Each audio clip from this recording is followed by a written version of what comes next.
Hello' student, আশা কৰোঁ সকলোৱে ভালে আছা। আৰু আমি আজিৰ ক্লাছটোত কৰিম 10ৰ বিজ্ঞানৰ চেপ্টাৰ 9 আৰু যিটো আমাৰ হাফ ইয়াৰলিত আহিব। আৰু তোমাৰ এইটো এটা বহুত ইণ্টাৰেষ্টিং চেপ্টাৰ হয় আৰু বহুত ভাল লগা চেপ্টাৰ হয়। মাৰ্কটো কেৰি কৰিবলৈ ইজি হয়, বাট অলপমান বুজিব লাগে। ঠিক আছে, আমি আজি কিছু অংশ ইয়াৰ কৰিম য'ত তোমাৰ কিছু কুৱেশ্যনো থাকিব, গোটেই চেপ্টাৰৰ নোটছো থাকিব, সকলো ডায়েগ্ৰামো থাকিব। অতি ধুনীয়াকৈ বুজাই দিম। এইখিনি পঢ়িলে আৰু তোমালোকৰ বাকী টেনশ্যন কৰিব নালাগে। অ'কে, চোৱা, এইটো আমাৰ পেইড কোৰ্চ চলি আছে। পেইড কোৰ্চৰ ভিডিঅ' হয়। তোমালোকে যদি ইউটিউবত চাই আছা, যদি হয়তো ইউটিউবত চাব পাৰা, তেনেহ'লে তোমালোকে গোটেই সম্পূৰ্ণ কোৰ্চৰ কাৰণে তুমি 6000650 এইটো নাম্বাৰত হোৱাটছআপ কৰিব পাৰা। তাতে তুমি 399ত সম্পূৰ্ণ কোৰ্চটো ল'ব পাৰিবা। অ'কে, গতিকে চোৱা, আমাৰ চেপ্টাৰটোৰ নাম কি আছিলে? ইয়াতে চেপ্টাৰটোৰ নাম আছিলে আমাৰ বংশগতি আৰু ক্ৰমবিকাশ, হয়নে? বংশগতি আৰু ক্ৰমবিকাশ, চেপ্টাৰ 9, হেৰিডিটি এণ্ড ইভলিউশ্যন। যে হেৰিডিটি মানে কি, বংশগতি মানে কি, যে মই আছোঁ, মোৰ দেউতা আছে, মোৰ দেউতাৰ দেউতা আছে।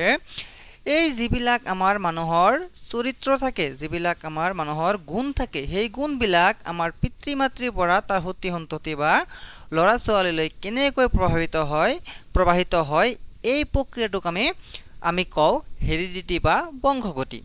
অৰ্থাৎ মই যদি কওঁ মোৰ পিতৃৰ চুলি কেঁকোৰা আছে, মোৰ চুলি কেঁকোৰা, তেনেহ'লে এইটো মোৰ পিতৃৰ জিনৰ পৰা মই পাইছোঁ।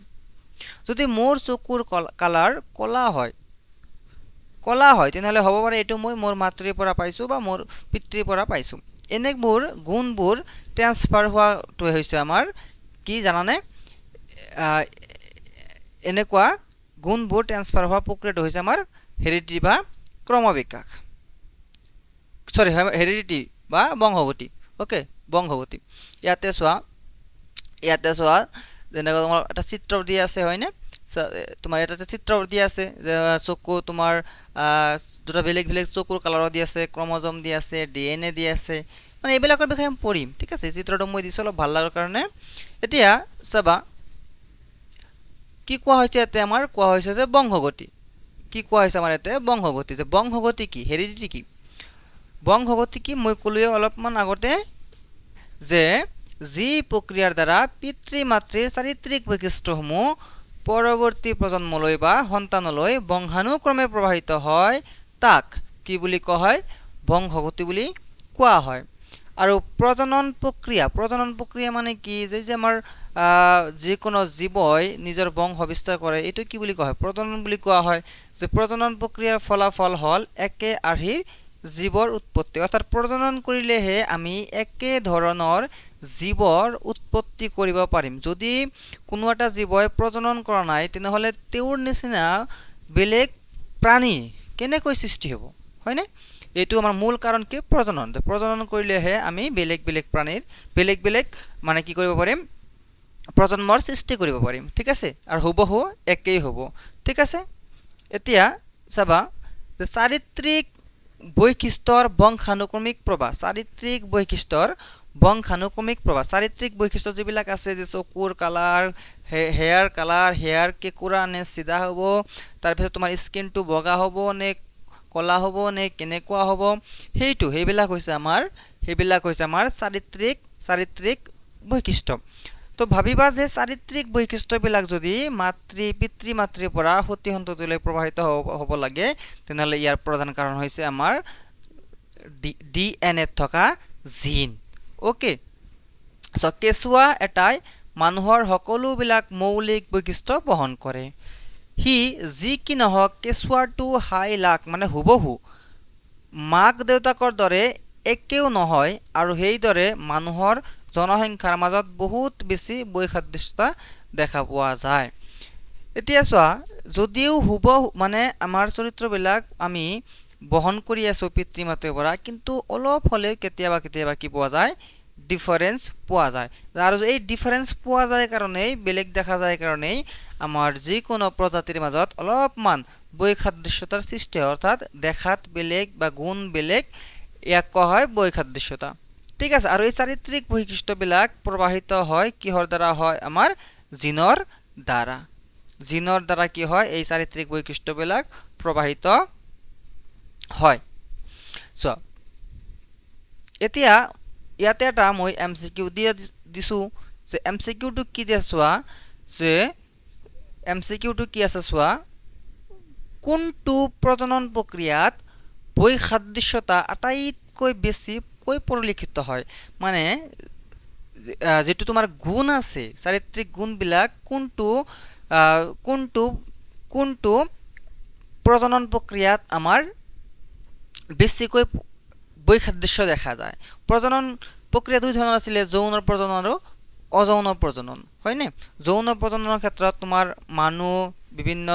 তোমাৰ মানুহ গৰু ছাগলী এইবিলাক প্ৰাণীবোৰ আহে আৰু কিছুমান অযৌন আছে যিবিলাক তোমাৰ কিছুমান সৰু সৰু প্ৰাণীও আছে কিছুমান উদ্ভিদ আছে হয়নে সো অযৌন প্ৰজনন যৌন প্ৰজনন দ্বিবিভাজন আৰু ওপৰৰ এটাও নহয় ইয়াৰ ভিতৰত কোনটো প্ৰজননত বৈসাদৃশ্যতা আটাইতকৈ বেছিকৈ দেখা যায় ইয়াৰ শুদ্ধ উত্তৰটো আমাৰ অলপ আগতে ক'লো যে মানুহ গৰু এই ধৰণৰ যিবিলাক প্ৰাণী আছে ইহতে কৰে যৌন প্ৰজনন আৰু যৌন প্ৰজননতহে আমাৰ বৈসাদৃশ্যতাটো বেছিকৈ দেখা পোৱা যায় বুজিছা ওকে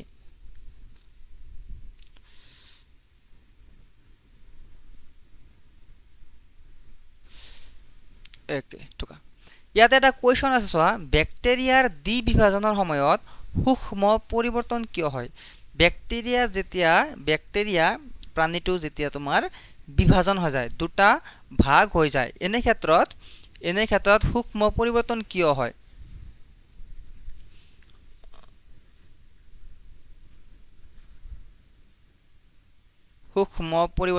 হয় ইয়াতে চোৱা ডিএনএ প্ৰতিলিপিকৰণৰ সময়ত হোৱা সামান্য বিসংগতিৰ কাৰণে খাদ্যৰ অভাৱত বয়সৰ বাবে এতিয়া চোৱা যদি যিকোনো প্ৰাণীৰে যদি বৈসাদৃশ্যতা হয় মানে দেখাত যদি বেলেগ হয় বা কিবা গুণ যদি বেলেগ হৈ আছে তেনহলে ইয়াৰ প্ৰধান কাৰণ হ'ব যেতিয়া জিনটো প্ৰতিলিপিকৰণ হল মানে কপি হল পিতৃ-মাতৃৰ পৰা জিনখিনি সতি সন্ততি বা লৰা ছোৱালীলৈ কপি হল সেই কপি হোৱাৰ সময়ত কিবা না কিবা বিসংগতি ঘটিছে আৰু যাৰ ফলত আমাৰ বৈসাদৃশ্যতা সৃষ্টি হৈছে অৰ্থাৎ আমি বেলেগ অলপ হলেও গুণ বেলেগ পাইছো গতিকে ইয়াৰ শুদ্ধ উত্তৰটো আমাৰ কি হ'ব ইয়াতে চোৱা ডিএনএৰ প্ৰতিলিপিকৰণত হোৱা সামান্য বিসংগতিৰ বাবে ঠিক আছে এই নোটছটো মই ইমান ধুনীয়াকৈ প্ৰিপেয়াৰ কৰিছো না যে তোমাৰ বেলেগ আৰু পঢ়িব নালাগে এই নোটছটো পঢ়িলেই এনাফ হৈ যাব তোমাৰ কাৰণে এতিয়া চাবা আমাৰ যিবিলাক এই চৰিত্ৰবিলাক আছে যে কোনবিলাক পিতৃ-মাতৃ চৰিত্ৰ আমি সতি সন্ততিত পাব কোনবিলাক পিতৃৰ পৰা আহিব কোনবিলাক মাতৃৰ পৰা আহিব সেইবিলাক চৰিত্ৰবিলাক কেনেকৈ প্ৰবাহিত হয় ইয়াৰ কাৰণে এজন বৰ ভাল বিজ্ঞানী এজন আছিল সেই বিজ্ঞানীজনৰ নাম আছিল আমাৰ মেণ্ডেল ওকে মেণ্ডেল এই মেণ্ডেলৰ এই বংশগতিত বহুত বেছি অৱদান আছে তেওঁ কেইবাটাও পৰীক্ষা কৰিছিল তোমাৰ এটা পৰীক্ষাৰ নাম আছিল এক সংকৰণ পৰীক্ষা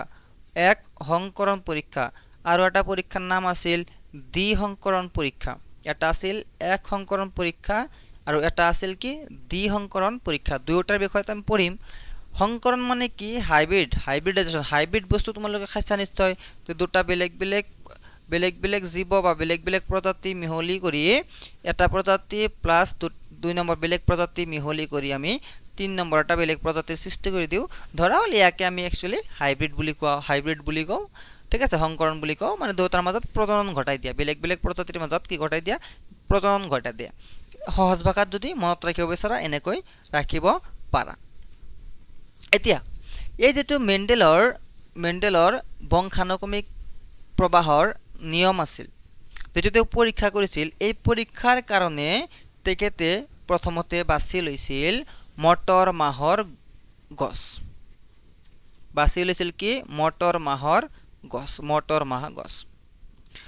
যেতিয়া মটৰ মাহৰ গছৰ মাজত তেওঁ সংকৰণ ঘটাইছিল তেতিয়া তেওঁ দেখা পালে যে তোমাৰ কোনবোৰ চৰিত্ৰ কেতিয়া প্ৰবাহিত হয় বা স্বতন্ত্ৰভাৱে বা নিজে প্ৰবাহিত হয় নে বেলেগ কিবা কাৰণ আছে এইবিলাক কৰিছিল এতিয়া তেওঁ কেৱল প্ৰথমতে মটৰ মাহতে কৰা নাছিলে বুজিছা তেওঁ ইয়াৰ আগতেও বহুতো সংকৰণ ঘটাইছিল তেনেকুৱা মৌমাখি আছে, মৌমাখিত তেওঁ প্ৰজনন ঘটাইছিলে মানে সংকৰণ ঘটাইছিলে, তাৰপিছত এন্দুৰতো ঘটাইছিলে, ঠিক আছে। এনেকুৱা বিভিন্ন আগতে সংকৰণ ঘটাইছিল, তাৰপিছতহে তেওঁ আমাৰ কি আহিল, তাৰপিছতহে তেওঁ এই মটৰ মাহৰ ক্ষেত্ৰত আহিছিলে।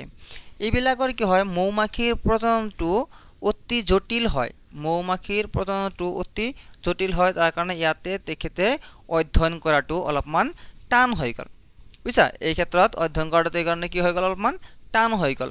এতিয়া তাৰপিছত এন্দুৰ আছে, এন্দুৰৰ তোমাৰ অলপমান সময়বিলাক বেছি লাগি যায়, সেইকাৰণে তেওঁ কেইটা প্ৰজন্ম দেখা পাব, বেছি নাপায়, সেইকাৰণে তেওঁ লাষ্টত কি কৰিলে, মটৰ মাহ গছত কৰিলে পৰীক্ষাটো।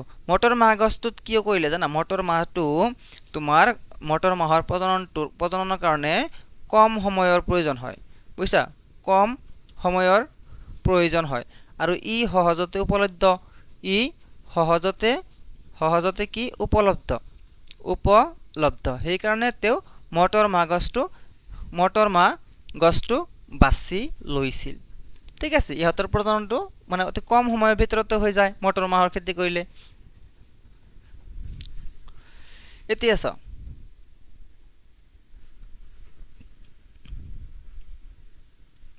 যেতিয়া তেওঁ এক সংকৰণ পৰীক্ষা, প্ৰথম যিটো পৰীক্ষা কৰিছিলে তাতে তেওঁ যিটো চৰিত্ৰ লৈছিল সেইটো আছিলে মটৰ মাহৰ গছ ওখ নে চাপৰ, এইটোৰ ওপৰত ভিত্তি কৰি তেওঁ পৰীক্ষা কৰিছিল। আৰু তাৰপিছত যেতিয়া দ্বিতীয় সংকৰণ ঘটিলে তাতে আৰু বেলেগ বেলেগ চৰিত্ৰ ওলাইছিল, যেনেকুৱা যিবিলাক বীজ আছে সেই বীজৰ আকাৰ আকৃতি কালাৰ এইবিলাকৰ ওপৰতো ভিত্তি কৰিছিল, কিন্তু প্ৰথম ক্ষেত্ৰত তেওঁ ওখ নে চাপৰ এইটোহে লক্ষ্য কৰিছিলে। আৰু ইয়াৰ ওপৰত ভিত্তি কৰি যিটো কুৱেশ্যন আহিব, সেই কুৱেশ্যনটো তোমাৰ এনেকৈ আহিব পাৰে যে মেণ্ডেলৰ পৰীক্ষাত চাৰিত্ৰিক বৈশিষ্ট্যবিলাকৰ স্বতন্ত্ৰভাৱে বংশানুক্ৰমিক প্ৰৱাহ ঘটে বুলি কেনেকৈ প্ৰমাণ হৈছিল, এইটো কুৱেশ্যন। তাৰপিছত এই ছেম টু ছেম কুৱেশ্যনে তোমাৰ এনেকৈ যদি আহে তথাপিও তোমাৰ এনচাৰটো ছেমেই হৈ যাব। সেইটো হ'ল যে মেণ্ডেলৰ প্ৰথম সংকৰণ পৰীক্ষা বৰ্ণনা কৰা, বা মেণ্ডেল তেখেতে পৰীক্ষাৰ যোগেদি কোনটো প্ৰভাৱী আৰু কোনটো অপ্ৰভাৱী চৰিত্ৰ তাক কেনেদৰে নিৰ্ধাৰণ কৰিছিল। এতিয়া এই যে প্ৰভাৱী চৰিত্ৰ আৰু অপ্ৰভাৱী চৰিত্ৰ আছে, এইটো মানে কি, ধৰা ইয়াতে তোমাৰ ফাদাৰ আছে, ইয়াতে মাদাৰ আছে, অ'কে।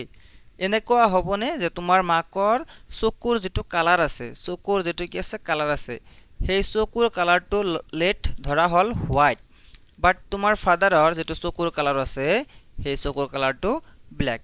কিন্তু যেতিয়া তুমি জন্ম হ'লা এনেকুৱা কিন্তু নহয় যে তোমাৰ এটা চকু ব্লেক হৈ গ'ল, এটা চকু হোৱাইট হৈ গ'ল, এনেকুৱা নহয়। দুয়োটা চকু হয়তো হোৱাইট হ'ব পাৰে, দুয়োটা চকু হয়তো ব্লেক হ'ব পাৰে। ইয়াৰ অৰ্থ আমি কি বুজিলোঁ, ইয়াৰ দ্বাৰা আমি বুজিলোঁ যে পিতৃ মাতৃৰ পৰা যিবিলাক চৰিত্ৰ আছে সেই চৰিত্ৰবিলাক সতি সন্ততিত কেৱল এটাহে চৰিত্ৰ প্ৰবাহিত হ'ব পাৰে। তাৰে ভিতৰত যিটো চৰিত্ৰ প্ৰবাহিত হ'ব, তেতিয়া তোমাৰ চকুৰ কালাৰটো যদি ব্লেক হৈ যায় তেনেহ'লে এই ব্লেক কালাৰটো আমাৰ হ'ব প্ৰভাৱী চৰিত্ৰ। আৰু যদি এই হোৱাইট কালাৰটো তোমাৰ নহয়, ঠিক আছে, তেনেহ'লে এই চৰিত্ৰটো হ'ব আমাৰ অপ্ৰভাৱী চৰিত্ৰ। এই পৰীক্ষাটো কোনে কৰিছিল, মেণ্ডেলে কৰিছিল। কিহৰ ওপৰত কৰিছিল, মটৰ মাহ গছৰ ওপৰত কৰিছিল, ঠিক আছে। এতিয়া আমি এইটো অলপমান চাই ল'ব লাগিব, আমি চাম, চোৱা এইটো উত্তৰটো বা সম্পূৰ্ণ পৰীক্ষাটো কেনেকৈ কৰিছিল। যে মেণ্ডেল তেখেতে এক সংকৰণ পৰীক্ষাত এজোপা বিশুদ্ধ ওখ আৰু এজোপা বিশুদ্ধ চাপৰ মটৰ মাহৰ গছৰ মাজত সংকৰণ ঘটাইছিল, মানে এটা লৈছিল বিশুদ্ধ ওখ আৰু ইয়াক নাম দিছিল টি আৰু বিশুদ্ধ চাপৰ গছ ইয়াক নাম দিছিল স্মল টি। এই দুটাৰ মাজত প্ৰজনন ঘটাই দিলে, সংকৰণ ঘটাই দিলে, যাতে চাব যে ইয়াৰ পিছত যিবিলাক প্ৰজন্ম হ'ব সেইবিলাক ওখ হ'ব নে চাপৰ হ'ব নে মজলীয়া হ'ব নে কি হ'ব, সেইটো চোৱাৰ কাৰণে তেওঁ কৰিলে। এইটো হৈছিল এক সংকৰণ পৰীক্ষা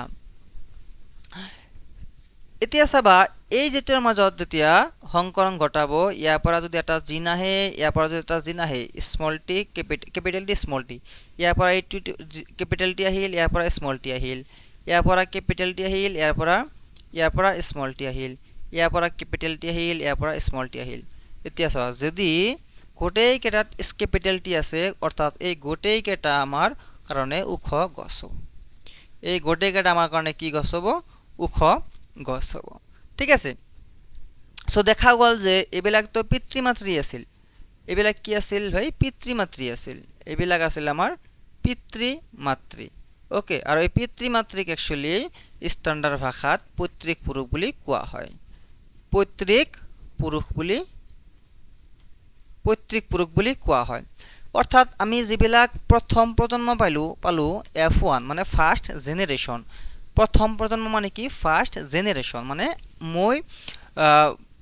মোৰ যদি লৰা ছোৱালী হয় ঠিক আছে মই যদি ফাৰ্স্ট জেনাৰেশন হও তো মোৰ লৰা ছোৱালী সেকেন্ড জেনাৰেশন হ'ব মোৰ দেউতা যদি ফাৰ্স্ট জেনাৰেশন হয় মই হম সেকেন্ড জেনাৰেশন তেনেহলে এই প্ৰথম জেনাৰেশনৰ ক্ষেত্ৰত ইয়াতে F1 নাম দিছে ইয়াক এইবিলাক প্ৰত্যেকটো গছে আমাৰ কি গছ পালো আমি উখ অৰ্থাৎ এই ক্ষেত্ৰত উখ যেটো চৰিত্ৰ আছিল সেই উখ চৰিত্ৰটো কি আছিল প্ৰভাৱী চৰিত্ৰ আছিল যেটো উখ চৰিত্ৰ আছিল সেই চৰিত্ৰটো কি আছিল প্ৰভাৱী চৰিত্ৰ আছিল আৰু সাপোৰ্টটো কি আছিল অপ্ৰভাৱী আছিল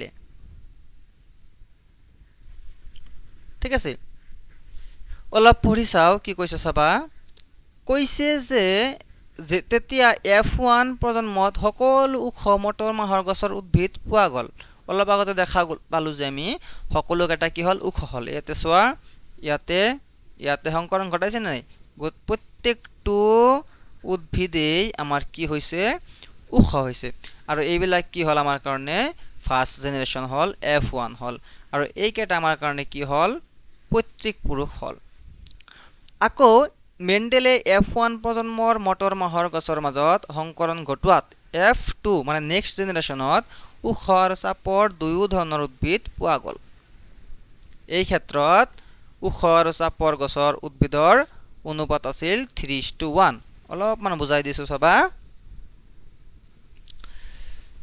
এই চিত্ৰটো আবাৰ সোৱা ধুনিয়াকে এই চিত্ৰটো চাবা আবাৰ ওকে সবা এইবিলাক কি হল ফাৰ্স্ট জেনাৰেশন তো ইয়াৰ পৰা যে কোনো দুটা আমি পিতৃমাতৃ হিচাপে লৈ ললো ইয়াতে আমি এটো আৰু এটো পিতৃমাতৃ হিচাপে লৈ ললো ওকে পিতৃমাতৃ হিচাপে লৈ ললো আৰু ইহত কি আছিল F1 আছিল ফাৰ্স্ট জেনাৰেশন আছিল সো ইয়াৰ পৰা যিবিলাক আমাৰ হতি সন্ততি হ'ব সেইবিলাক হ'ব আমাৰ সেকেন্ড জেনাৰেশন অৰ আমি ক'ব পাৰিম যে দ্বিতীয় প্ৰজন্ম এইবিলাক কি হ'ব দ্বিতীয় প্ৰজন্ম হ'ব ইয়াতে চাবাচোন ইয়াৰ পৰা টি আৰু টি আহিল কেপিটেল টি ইয়াৰ পৰা এ টি আহিলে ইয়াৰ পৰা যদি স্মল টি আহে কেপিটেল টি স্মল টি ইয়াৰ পৰা স্মল টি ইয়াৰ পৰা কেপিটেল টি তো কেপিটেল টি আগত লিখি দিয়া স্মল টি পিছত লিখি দিয়া ইয়াৰ পৰা স্মল টি ইয়াৰ পৰা স্মল টি অৰ্থাৎ স্মল টি সোৱা যদি কেপিটেল থাকে গোটে কেটা উখ হ'ব উখ ইও উখ বাট যদি স্মল থাকে ই হ'ব সাপৰ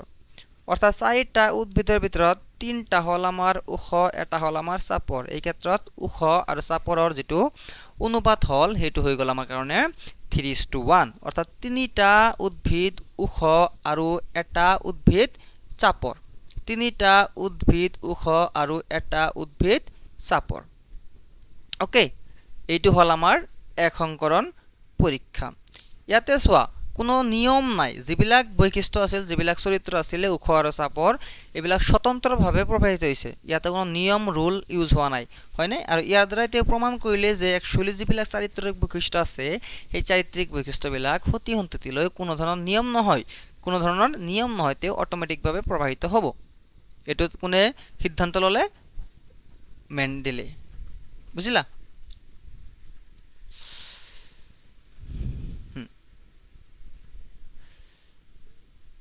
আৰু এই ক্ষেত্ৰত যেটো আমাৰ প্ৰভাৱী চৰিত্ৰ আছিল হেতু কি আছিল উখ আছিল হয় না যেটো আমাৰ কাৰণে প্ৰভাৱী চৰিত্ৰ আছিল হেতু কি আছিল উখ আছিল অৰ্থাৎ ইয়াতে উখ চৰিত্ৰটো হল প্ৰভাৱী চৰিত্ৰ আৰু সাপৰ স্মল টি সাপৰ কি আছিল স্মল টি চৰিত্ৰ হল অপ্ৰভাৱী চৰিত্ৰ ঠিক আছে কেপিটেলটো হ'ল প্ৰভাৱী চৰিত্ৰ আৰু স্মলটো হ'ল অপ্ৰভাৱী চৰিত্ৰ চাপৰটো হ'ল অপ্ৰভাৱী আৰু ওখৰটো হ'ল প্ৰভাৱী চৰিত্ৰ ঠিক আছে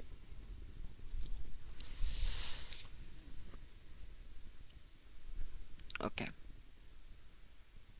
এটা কোৱেশ্চন চাম আমি ইয়াতে চোৱা মেণ্ডেলে তেখেতৰ পৰীক্ষাত লোৱা মটৰ মাহ গছৰ দুটা বিপৰীত ধৰ্মী চৰিত্ৰৰ নাম লিখা দুটা বিপৰীত ধৰ্মী চৰিত্ৰৰ নাম লিখা কি আছিলে কোৱাচোন ইয়াতে চলি বিপৰীত ধৰ্মী চৰিত্ৰ হ'ব ওখ আৰু কি আছিলে চাপৰ ওখ চাপৰ গছ আছিলে আৰু তোমাৰ যদি এক সংকৰণ পৰীক্ষা উল্লেখ নকৰে তেনেহলে তুমি লিখিব পাৰা ঘূৰণীয়া আৰু হুতুৰা বা হুতুৰা বীজ অৰ্থাৎ বীজৰ কি লৈছিলে আকাৰ লৈছিলে আৰু এইবিলাক গছ ওখ নে চাপৰ সেই চৰিত্ৰিক বৈশিষ্ট্যটো লৈছিলে এই দুটা তুমি লিখিব পাৰা ওকে ঠিক আছে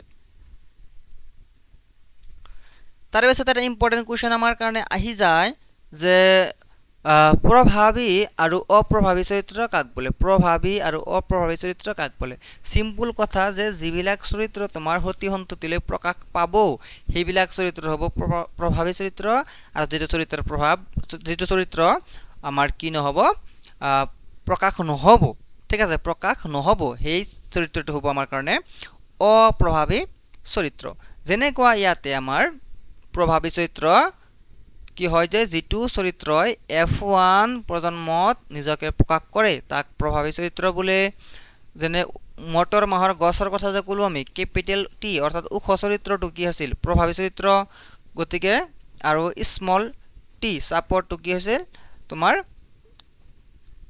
অপ্ৰভাৱী চৰিত্ৰ আছিল হয়নে সো অপ্ৰভাৱী চৰিত্ৰ কি হয় যে যিটো চৰিত্ৰ F1 প্ৰজন্মত প্ৰকাশ নাপায় বা লুকাই থাকে তাক অপ্ৰভাৱী চৰিত্ৰ বোলে যেনে মটৰ মাহৰ গছৰ চাপৰ স্মল টি চৰিত্ৰটো তোমাৰ কি হয় তোমাৰ কাৰণে অপ্ৰভাৱী চৰিত্ৰ হয় বুজিছা আৰু এইটো হল আমাৰ গুছি গল আমাৰ কি গল এক সংকৰণ পৰীক্ষা কিন্তু ইয়াতকৈ বেছি ইম্পৰ্টেন্ট আৰু বেছি ভাল অলপমান টান হয় দে ঠিক আছে দ্বি সংকৰণ পৰীক্ষা এতিয়া আমি দ্বি সংকৰণ পৰীক্ষা আলোচনা কৰিম যেটো তোমাৰ আটাইতকৈ ইম্পৰ্টেন্ট হয় আমাৰ পৰীক্ষাৰ পাৰ্সপেক্টিভৰ কাৰণে ঠিক আছে পৰীক্ষাৰ কাৰণে দ্বি সংকৰণ পৰীক্ষাটো অতিকৈ ইম্পৰ্টেন্ট হয় এটা আমি অলপমান চাই লম হ'ব এতিয়া চোৱা মেণ্ডেলৰ দ্বি সংকৰণ পৰীক্ষা চোৱা এক সংকৰণ পৰীক্ষাত কেৱল এটা চৰিত্ৰ লৈছিল যে বীজৰ কি লৈছিলে উদ্ভিদৰ কি লৈছিলে ওখ নে চাপৰ বাট দ্বি সংকৰণ পৰীক্ষাত কিন্তু দ্বি মানে দুটা সংকৰণ পৰীক্ষা মানে দুটা চৰিত্ৰ এই ক্ষেত্ৰত তেও কি লৈছিলে জানা তেও লৈছিলে দুটা চৰিত্ৰ বীজৰ যিবিলাক উদ্ভিদ আছে সেই উদ্ভিদৰ যিবিলাক বীজ আছে সেই বীজৰ আকাৰ লৈছিলে আৰু এই বীজটোৰ কালাৰ লৈছিলে অৰ্থাৎ ৰং লৈছিলে এই আকাৰৰ ক্ষেত্ৰত তোমাৰ দুটা আকাৰ আছিল এক আছিল ঘূৰণীয়া মটৰ মাহৰ গছৰ বীজ বিলাক কি হয় ঘূৰণীয়া ঘূৰণীয়া তাৰ পিছত আনটো আছিল আমাৰ হুতুৰা ৰিংকেল হুতুৰা আৰু ৰং বোৰ আছিল তোমাৰ হালধীয়া এটা ৰং আছিল আমাৰ কাৰণে হালধীয়া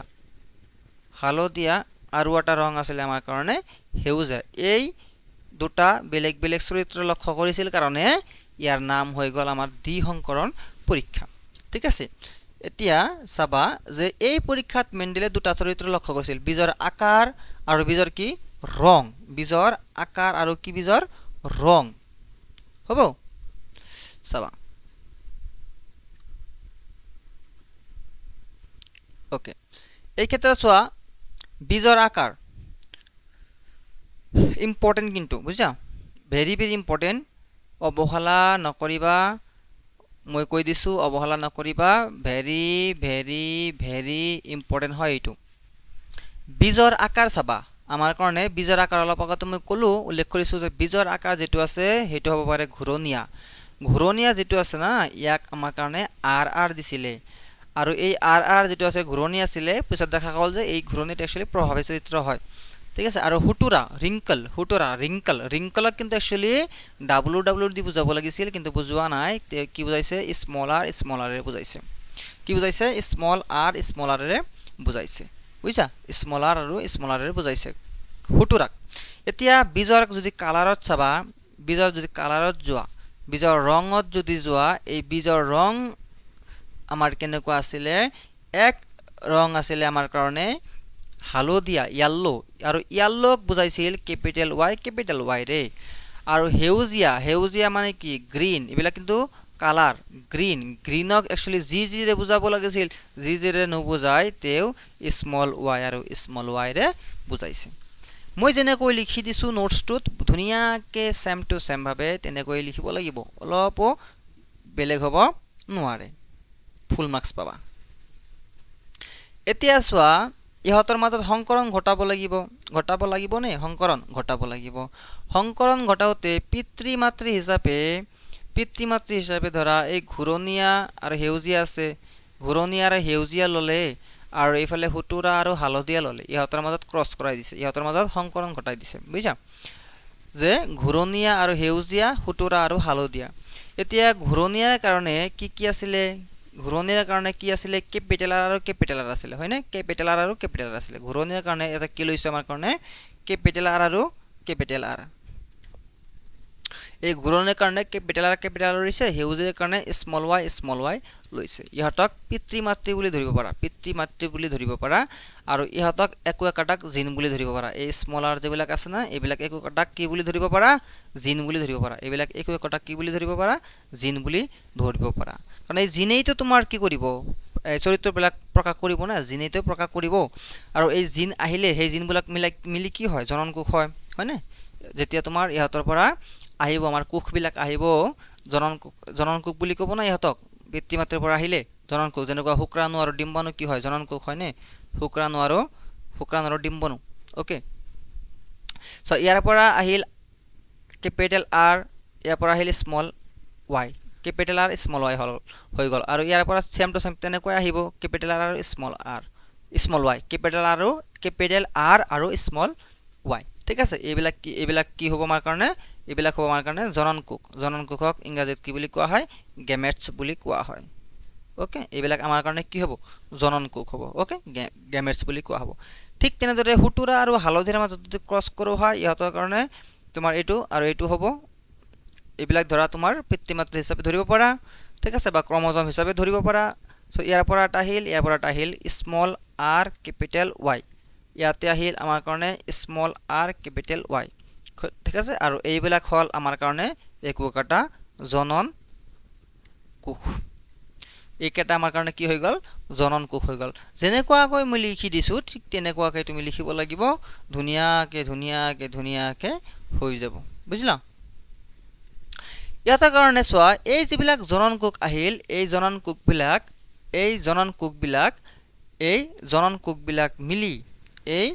জনন কোষবিলাক মিলি আমাৰ কাৰণে প্ৰথম প্ৰজন্মৰ সৃষ্টি কৰিব, হয়নে? প্ৰথম প্ৰজন্মৰ সৃষ্টি কৰিব। যেতিয়া আমাৰ প্ৰথম প্ৰজন্ম হ'ব, ইহঁতক আমি কি নাম দিম? ইহঁতক আমি নাম দিম F1, অৰ্থাৎ ফাৰ্ষ্ট জেনেৰেশ্যন। ইহঁতক আমি কি নাম দিম? ফাৰ্ষ্ট জেনেৰেশ্যন, অৰ্থাৎ F1। চ' F1ৰ যিবিলাক আমাৰ হ'ব, সেইবিলাক কেনেকুৱা হ'ব? সতি সন্ততি এবাৰ চাই লওঁ। মই লৈ ল'লোঁ ইয়াতে জনন কোষ। চোৱা, জনন কোষ এইকেইটাও হ'ল জনন কোষ। এইফালে জনন কোষ আছিলে, এইফালে কি আছিলে? জনন কোষ আছিলে। ইয়াৰ আগতে যিবিলাক আমি জনন কোষ সৃষ্টি কৰিলোঁ, হয়নে? ইয়াতে চোৱা, আৰ ৱাই আছিলে নে জনন কোষ? ইয়াতেও আৰ ৱাই জনন কোষ হয়। এইবিলাক আমি জনন কোষ লৈ ল'লোঁ। তো ক্ৰছ কৰাই দিয়া, ইয়াৰ লগত ইয়াৰ ক্ৰছ কৰাই দিয়া, আৰু ইয়াৰ লগত ইয়াৰ ক্ৰছ কৰাই দিয়া, এনেকৈ। আকৌ ইয়াৰ লগত ইয়াৰ ক্ৰছ কৰাই দিয়া, আকৌ ইয়াৰ লগত ইয়াৰ ক্ৰছ কৰাই দিয়া। কেনেকুৱা হ'ব চাবাচোন? এই দুটা চাবা, এই দুটা চাবা। ইয়াৰ ভিতৰত প্ৰভাৱিত কিন্তু কেপিটেলটো আৰ ৱাই। আৰ মানে আছিল ঘূৰণীয়া। আৰ মানে কি আছিল? ঘূৰণীয়া। আৰু স্মল ৱাই মানে কি আছিল? সেউজীয়া।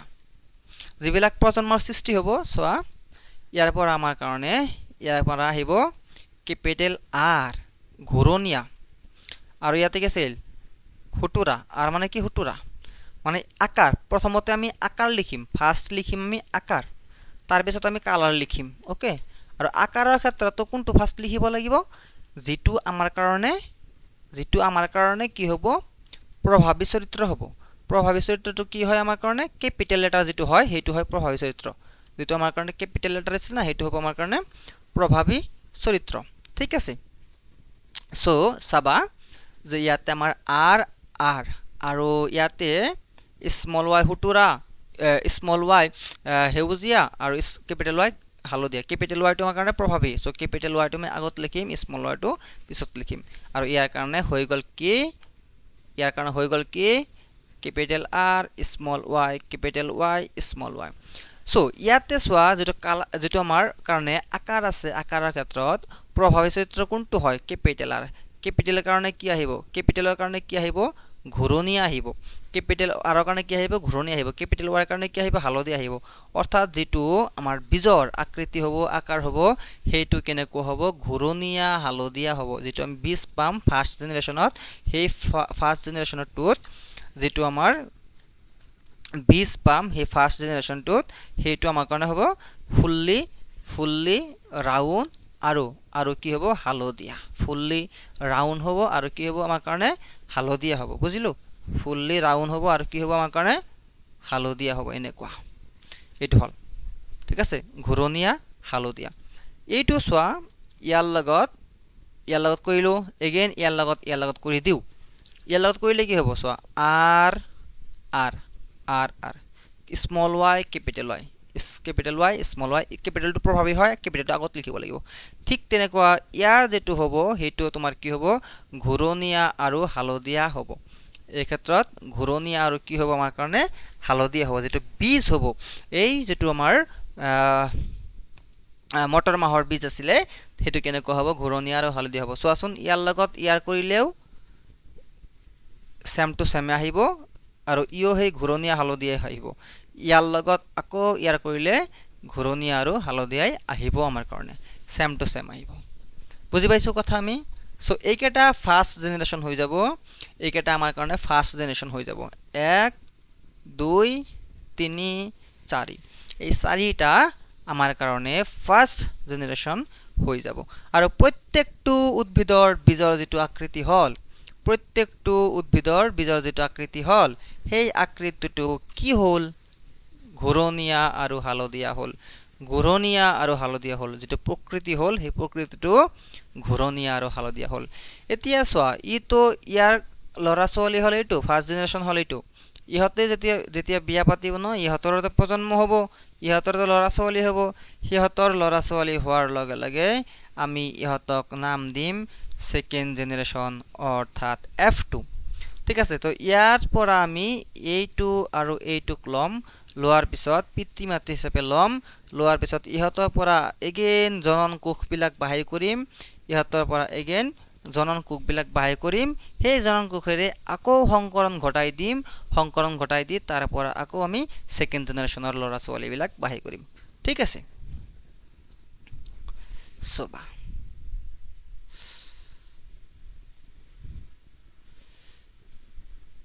এতিয়া সোৱা আমি যদি এই যিবিলাক F1 আমাৰ কাৰণে আছিল ফাৰ্স্ট জেনাৰেশন আছিল সেই ফাৰ্স্ট জেনাৰেশনৰ মাজত যদি সংকৰণ ঘটাই দিও ঠিক আছে ফাৰ্স্ট জেনাৰেশনৰ মাজত যদি কি ঘটাই দিও সংকৰণ ঘটাই দিও তেনেহলে কেনেকুৱা হ'ব সবা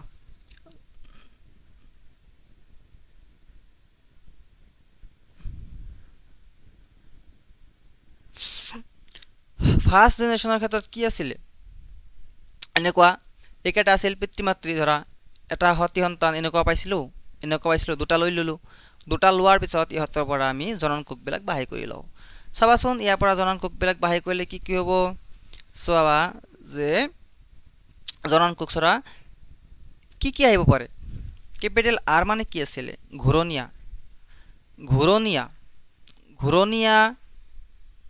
এবাৰ হালধীয়া হ'ব পাৰে কি হ'ব পাৰে ইয়াৰ পৰা জনন কোষ ঘূৰণীয়া আৰু হালধীয়া হ'ব পাৰে নে পাৰে ঘূৰণীয়া আৰু হালধীয়া হ'ব পাৰে ঘূৰণীয়া আৰু হালধীয়া হ'ব পাৰে লৈ ল'লোঁ ঘূৰণীয়া হালধীয়া তাৰপিছত এগেইন কি হ'ব পাৰে ঘূৰণীয়া এগেইন কি হ'ব পাৰে ঘূৰণীয়া সেউজীয়া হ'ব পাৰে ঠিক আছে লৈ ল'লোঁ ঘূৰণীয়া সেউজীয়া হ'ব পাৰে তাৰপিছত এগেইন কি হ'ব পাৰে আকাৰ চোৱা ৰিংকল হুটুৰা আৰু হালধীয়া হ'ব পাৰে লৈ ল'লোঁ তাৰপিছত তোমাৰ হুটুৰা সেউজীয়া হ'ব পাৰে হুটুৰা আৰু সেউজীয়া হ'ব পাৰে লৈ ল'লোঁ ঠিক আছে নে নাই হুটুৰা আৰু কি হ'ব পাৰে সেউজীয়া হ'ব পাৰে লৈ ল'লোঁ হুটুৰা আৰু সেউজীয়া হ'ব পাৰে লৈ ল'লোঁ ইয়াৰ পৰা চোৱা একে কথা ল'লেই হ'ল ইহঁতক আমি এইকেইটা ভাবি আছোঁ হয় নাই ইয়াৰ পৰা চাবা ইয়াৰ পৰা তোমাৰ যা ঘূৰণীয়া হালধীয়া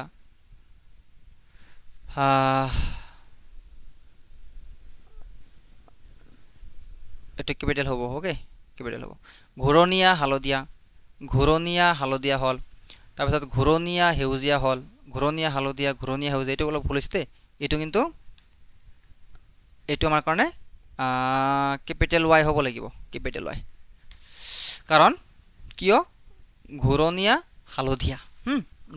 হালধীয়া তাৰে পিছত ঘূৰণীয়া সেউজীয়া হুটুৰা হালধীয়া হুটুৰা সেউজীয়া এইবিলাক হয় আমাৰ কাৰণে জনন কোষ এতিয়া চাও এই গোটেইকেইটা আমাৰ কাৰণে কি হৈ গ'ল জনন কোষ হৈ গ'ল এইকেইটা মিলি এতিয়া আমাৰ সেকেন্ড যেটো জেনাৰেশন আছে সেই সেকেন্ড জেনাৰেশনটোৰ সৃষ্টি কৰিব এইকেইটাই মিলি আমাৰ কাৰণে সেকেন্ড জেনাৰেশনৰ সৃষ্টি কৰিব চাই লও আমি সেকেন্ড জেনাৰেশন কেনেকৈ সৃষ্টি কৰিব এই জনন কোষবিলাক এতিয়া আমি বহাব লাগিব এনেকুৱা গ্ৰুপত সাম ইন্টাৰেস্টিং বস্তু হয় না বৰ ইন্টারেস্টিং হয় এইকেইটা হল জনন কোষ এইফালে যেকেইটা চাই আছে আমি এইকেইটা জনন কোষ এইকেইটা চাই আছে এইকেইটা আমাৰ কাৰণে জনন কোষ হয় নাই জনন কোষ হয় এতিয়া চাবা এবাৰ ইয়াৰ লগত ইয়াৰ মিল কৰি দিয়া ইয়াৰ লগত ইয়াৰ কৰি দিয়া again again ইয়াৰ লগত ইয়াৰ কৰি ইয়াতে বহাই দিয়া ইয়াৰ লগত ইয়াৰ কৰি ইয়াতে বহাই দিয়া ইয়াৰ লগত ইয়াৰ কৰি ইয়াতে বহাই দিয়া ইয়াৰ লগত কৰি ইয়াতে বহাই দিয়া সেম ভাবে ইয়াৰ লগত ইয়াতে ইয়াৰ লগত ইয়াতে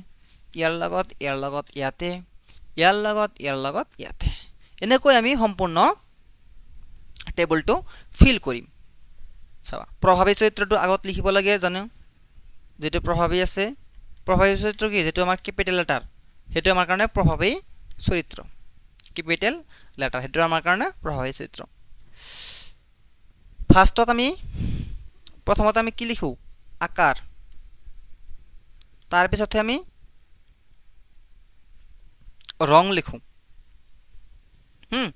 এক নম্বৰত আমি আকাৰ লিখো তাৰ পিছতে আমি ৰং লিখো সো ক্যাপিটাল আৰ লৈ ললো ঘূৰণীয়া এটো কি ঘূৰণীয়া ইয়াল্লো ঠিক আছে ইয়াল্লো দুটা ধুনিয়া আছে এ আর দুটা ক্যাপিটাল আহিল এই small capital Y small y গতে ক্যাপিটালটো আগত লিখিম স্মলটো পিছত লিখিম ওকে এই ক্যাপিটাল আর স্মল আর গতে ক্যাপিটালটো আগত লিখিম স্মলটো পিছত লিখিম হয় না ক্যাপিটাল Y গতে দুটা ক্যাপিটাল Y হ'ব আগত আৰু পিছত কোনো কথা নাই ইয়াতে সোয়া ক্যাপিটাল আর স্মল আর গতে ক্যাপিটাল আর আগত লিখিম স্মল আর পিছত লিখিম ইয়াতে ক্যাপিটাল আর স্মল আর গতে ক্যাপিটাল আর আগত লিখিম স্মল আর পিছত লিখিম ক্যাপিটাল Y আগত লিখিম ক্যাপিটাল স্মল আর পিছত লিখিম লিখিলো সাপোজ মই এইটোৱে কৰো ধৰা ইয়াৰ লগত আমি ইয়াৰ লগতে কৰিলো লেট সো ইয়াৰ ঘৰ এইটো না সো ইয়াতে কি আছে ক্যাপিটাল আর স্মল আর গতে ক্যাপিটাল আর স্মল আর লিখিলো ক্যাপিটাল Y গতে দুটা কি হ'ব ক্যাপিটাল Y হ'ব হয় না দুটা কি হ'ব ক্যাপিটাল Y হ'ব তাৰ পিছত চাবা সাপোজ ইয়াৰ লগত আমি ইয়াৰ লগত কৰি আছো সো ইয়াতে capital R small R so ইয়াৰ ঘৰ এইটো হ'ব হ'ব নে হ'ব স্মল আৰ কেপিটেল আৰ, গতিকে কেপিটেল আৰ স্মল আৰ হ'ব, capital Y small Y, capital Y আগত স্মল ৱাই পিছত, এনেকৈ আমি সম্পূৰ্ণ ঘৰটো ফুলফিল কৰিম। ঠিক আছে, সম্পূৰ্ণ ঘৰটো কি কৰিম ফুলফিল কৰিম। ধৰা এইটো চোৱা, এইটো আৰু এইটো চোৱা, স্মল আৰ, গতিকে লিখি লিলোঁ আমি স্মল আৰ, আকাৰটো আগত লিখিম, স্মল ৱাই মানে কি সেউজীয়া। চোৱাচোন এই যিটো উদ্ভিদ হ'ব, ইয়াৰ বীজটো কেনেকুৱা হৈছে, ঘূৰণীয়া হোৱা নাই, সুতুৰা হৈছে। স্মল আৰ কি আছিল, সুতুৰা হৈছে আৰু সেউজীয়া হৈছে, সুতুৰা আৰু কি হৈছে আমাৰ কাৰণে সেউজীয়া হৈছে। অ'কে, সুতুৰা আৰু কি হৈছে সেউজীয়া হৈছে। ঠিক মই এইটো ভাবিলোঁ, এইটো কি হৈছে চোন, কেপিটেল আৰ আছে, কেপিটেল আৰ মানে কি হয় ঘূৰণীয়া হয়, কেপিটেল আৰ কি হয় ৰাউণ্ড হয়, ৰাউণ্ড মানে কি হয় ঘূৰণীয়া হয়, ঘূৰণীয়া হৈছে আৰু স্মল ৱাই আছে, স্মল ৱাই মানে কি আছিল সেউজীয়া আছিল, হালধীয়া নহয়, স্মল ৱাই মানে কি আছিল হালধীয়া নহয় সেউজীয়া আছিল, তো সেউজীয়া হৈ গ'ল, ঘূৰণীয়া আৰু সেউজীয়া হৈ গ'ল। সাপোজ মই এইটোৰ কথাই ভাবি আছোঁ, এইটো কি হৈছে চাওচোন, কেপিটেল আৰ আছে, চ' কেপিটেল আৰ মানে আমি জানো ঘূৰণীয়া, কেপিটেল আৰ মানে কি ঘূৰণীয়া, আৰু কেপিটেল ৱাইও আছে, এটা কেপিটেল ৱাই আছে, এটা কেপিটেল ৱাই থাকিলেই হ'ব, কেপিটেল ৱাই থাকিলে এটা কেপিটেল থাকিলেই সেইটো প্ৰভাৱী চৰিত্ৰ হৈ যাব, ঘূৰণীয়া আৰু কি হ'ব হালধীয়া হ'ব, বুজিছা। এইটো চোৱা, কেপিটেল আৰ আছে নে আছে, ঘূৰণীয়া, কেপিটেল ৱাই আছে নে আছে, গতিকে কি হ'ব হালধীয়া, ঘূৰণীয়া আৰু হালধীয়া হ'ব। এনেকৈ তুমি যদি হিচাপ কৰা তেনেহ'লে চাবা, ঘূৰণীয়া হালধীয়া টোটেল 9টা আছে ইয়াতে, ঘূৰণীয়া সেউজীয়া টোটেল 3টা আছে ইয়াতে, সুতুৰা হালধীয়া টোটেল 3টা আছে ইয়াতে, সুতুৰা সেউজীয়া টোটেল এটা আছে, এইটো সুতুৰা আৰু সেউজীয়া কোনটো আছিল, এইটো আছিল। অ'কে, সুতুৰা আৰু সেউজীয়া কোনটো আছিল, এইটো আছিল, হয়নে, এইটো আছিলে সুতুৰা আৰু সেউজীয়া। চ' আমাৰ কাৰণে এই ক্ষেত্ৰত যিটো অনুপাত হ'ব, অ'কে, যিটো আমাৰ কাৰণে ইয়াতে অনুপাত হ'ব, যাক আমি ইম্পৰ্টেঞ্চ চাবা, এই কথাটো মনত ৰাখিবা, যাক আমি ফেন'টাইপিক অনুপাত বুলি কওঁ, ফেন'টাইপিক অনুপাত, সেইটো আমাৰ কাৰণে কি হৈ গ'ল 9:3:1, হয়নে, এটা কি আছিল সুতুৰা সেউজীয়া, আনটো আছিল এইটো, এইটো হ'ল এইটো, এইটো হ'ল এইটো, এনেকুৱা। ঠিক আছে, অ'কে, ইয়াতে মই এটা কুৱেশ্যন দিছোঁ, হয়নে, বুজি পাইছা, নুবুজিলে কমেণ্ট কৰিবা দেই, কমেণ্ট কৰিবা, ভিডিঅ'টো শ্বেয়াৰ কৰিবা তোমালোকে। অ'কে, ভিডিঅ'টো শ্বেয়াৰ কৰিবা, এটা লাইকটো দিবই লাগিব, লাইক নিদিলে কি হ'ব। এতিয়া চোৱা, মেণ্ডেলৰ পৰীক্ষাত ওখ গছ সৃষ্টিৰ বাবে তলৰ কোনটো কাৰক যথেষ্ট, ওখ গছ সৃষ্টিৰ বাবে তলৰ কোনটো কাৰক যথেষ্ট, স্মল টি অপ্ৰভাৱী চৰিত্ৰ, স্মল টি অপ্ৰভাৱী চৰিত্ৰ, মাত্ৰ এটা কেপিটেল টি, কোনো এটা কাৰক নালাগে।